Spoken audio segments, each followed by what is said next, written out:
Yes, you read that right. Rest between sets is the single most important parameter that will decide how much progress you're going to experience. In this video I want to explain to you how long you should rest depending on your goals, why resting 3 minutes is the best regardless of your goals, and also why resting less than 3 minutes might also be the best for you regardless of your goals if you modify your training in the right way. I hope I got you confused as fuck with that intro. It's basically the hook to make you watch the whole video. But before we begin, why should you even listen to me? My name is Karol. I have 6 years of experience with strength training and building muscle.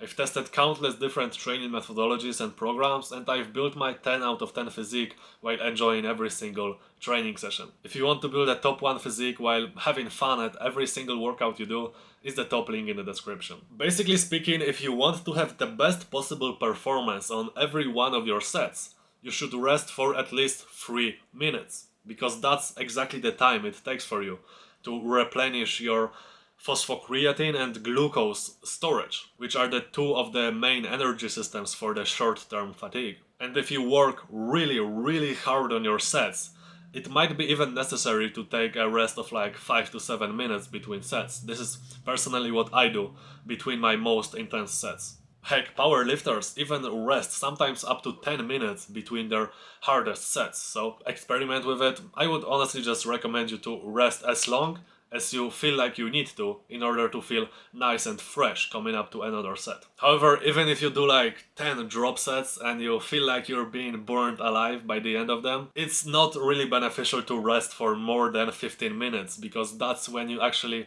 lose the benefits of being warmed up and you start becoming like stiff and shit. So if you want to experience the best possible gains, you just need to rest for more than 3 minutes on every single set. Even if you train for endurance, you might do like a couple of drop sets, maybe you do some myo-reps method drop sets, but after you're done you still need to rest like 3 to 5 minutes in order to repeat that whole circuit with the best possible performance and get the most optimal gains. But here's the thing.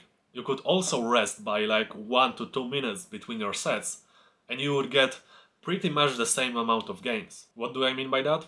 Let's say there are 2 guys. The first guy will rest for 4 minutes between his sets, and let's say he does 20 sets and the workout takes him 2 hours. And the other guy will rest for only 2 minutes between his sets.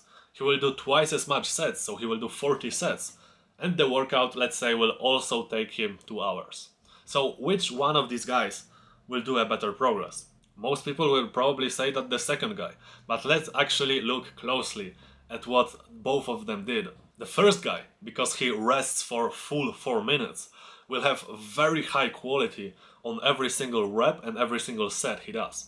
So let's say on every single set he does 12 quality reps. So by the end of the workout, he has done 240 quality reps. This is the power of editing, I would never count that in my head. There is basically no way the other guy also managed to do 12 quality reps in every single set he did, assuming they both used the same weight. So let's say the second guy did like 8 reps in every single set he did, and from those 8 reps maybe like 4 or 5 were good quality, and the rest was like a bit shitty. So in the end, he did 200 quality reps and 120 shitty reps. I can pretty confidently say that one nice quality rep is pretty much equal to like 3 shitty reps with a bad technique. So in the end, both guys did the same exact amount of quality work, but the second guy did more overall work and he did less rest. So basically the first guy optimized every single variable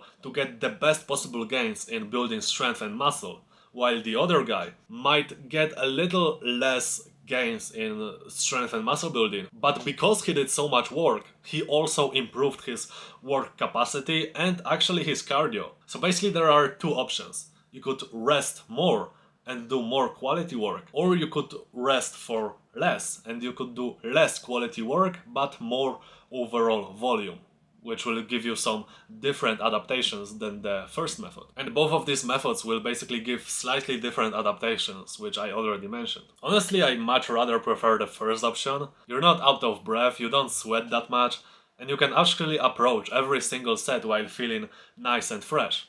And you can also exchange a sentence or two with your fellow gym bro while you're resting. But hey, if you want to also develop your muscle endurance, work capacity and cardio, the second method will also work great. Like, there is nothing bad with the second method. I want to emphasize that. I just wanted to show you that the people who run around the gym and breathe deeply for like an hour or two straight are not necessarily making better progress than you. They are just causing slightly different adaptations than you.